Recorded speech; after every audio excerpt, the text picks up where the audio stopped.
One option to address your heavy menstrual cycles is what's called a Novasure endometrial ablation.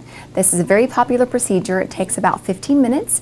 It's an in-office procedure without any hormones, no incisions. It is a procedure that I perform back in the procedure room. It involves a camera which I insert inside the uterus called a hysteroscope. I look at the lining of the uterus, make sure there aren't any fibroids or polyps, any reason to cause the heavy bleeding. At this point I insert a device called the Novasure device. I push the start button, wait 90 seconds. It uses radio frequency to remove the lining of the uterus.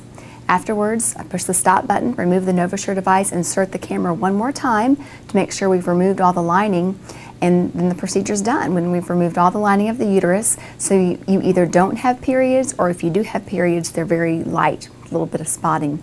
It's successful 94% of the time, so patients have very good success rates and are very pleased with this procedure. Afterwards, patients spend about 30 minutes in the exam room. I just want to keep an eye on their blood pressure, check their blood pressure every 10 minutes, and then they go home from there. Our patients are not allowed to drive themselves home after the procedure because they have had some medicine to relax them during the procedure, so they need someone to drive them home. And then I see patients back after 2 weeks just to touch base with them and make sure they aren't having any problems. But like I said, there's no incisions. Patients have a little bit of cramping or spotting maybe that afternoon, and by the next day they're back to themselves.